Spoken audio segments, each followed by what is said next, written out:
পুখিয়া উপজেলার কুতুপালং ৯ নং ওয়ার্ডের লম্বাশিয়া এলাকায় কালবৈশাখী ঝড়ে রোহিঙ্গা ক্যাম্পের দূষিত ময়লা আবর্জনা ও বর্জ্যের কারণে কৃষকের ধান ক্ষেত ময়লার ভাগাড়ে পরিণত হয়েছে।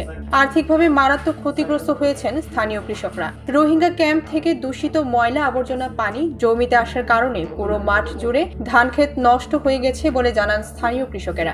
এই রোহিঙ্গা আসানোর পরে তারা এই জমিনি চাষবাস করতে যায় না, বিভিন্ন হস্তবাইর রোহিঙ্গলর ময়লা আবর্জনা কিসপেড়া বোতল বিভিন্ন রকমের আবর্জনকল আইনে আর কৃষকর বেশি হতিয়র বারবার আর প্রশাসনের হাসে জেলা পরিষদ ইউনুসারের হাসে এবং ত্রিপল আলসির হাসে আবেদন করছিলাম।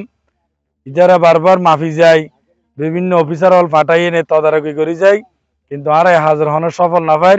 আজ এই অল্প বৃষ্টির কারণে আর কৃষক হলর ধান ফসল ফনা ফসল নষ্ট গিয়ে অতি শীঘ্রই সম্মানিত ডিসি মহোদয় এবং উপজেলা নির্বাহী অফিসার এবং সংশ্লিষ্ট ক্যাম্পর এনজিওর বড় বড় এনজিওর হাসে আর আবেদন এলাকাবাসীর পক্ষে যাতে অতি শীঘ্রই এই ড্রেন সংস্কার করে এনে সত্যি যাতে মুক্তি দেয়, যাতে আরামের সাথে কৃষক হাঁস গড়িত পারে এর চাষবাস গড়িত পারে ইয়ানুল্লাহ বলে আরা সরকারের উদ্বোধন কর্মকর্তার হাসে আর কৃষক পরিবারের পক্ষে অকুলভাবে আবেদন জানি। আমার বাসাটা রোহিঙ্গা ক্যাম্পের কাঁটাতারের ভিতরে বসবাস করি।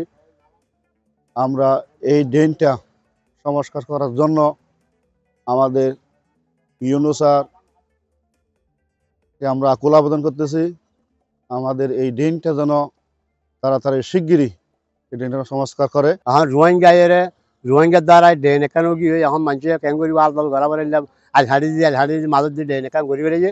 এখন আল্লাহ বলে আর কি করি নয় আল করি নয় খসার আল্লাহ গিয়ে আল্লাহ খানা ডাল দেবা রোদ গিয়ে যার গই বছর টেয়ে বাঁচি কিনে আবার গরির আবারও যার গই ইয়ে গিয়ে দান বেশি দান ক্ষতিও গিয়ে পাওনা দান এখন দায়ও নপারিব লইও নপারিব। রাজাপালং ইউনিয়নের ৯ নং ওয়ার্ডে ইউপি সদস্য ইঞ্জিনিয়ার হেলাল উদ্দিন জানান, ক্যাম্পের অভ্যন্তরে সুষ্ঠু ড্রেনেজ ব্যবস্থা না থাকায় রোহিঙ্গা ক্যাম্পের মলমূত্রের দূষিত বর্জ্যের পানি পার্শ্ববর্তী জমি ও লোকালয়ে জড়িয়ে পড়ে। বলতে গেলে বর্জ্যের দ্বীপতে পরিণত হয়েছে।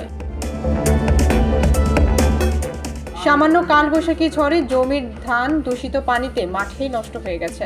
জরুরি ড্রেনেজ ব্যবস্থা নিশ্চিত সহ ক্ষতিগ্রস্ত স্থানীয় কৃষকদেরকে আর্থিকভাবে প্রণোদনা দেওয়ার জন্য উপজেলা নির্বাহী কর্মকর্তা, আইএনজিও এবং এনজিওদের নিকট দাবি এলাকাবাসীর।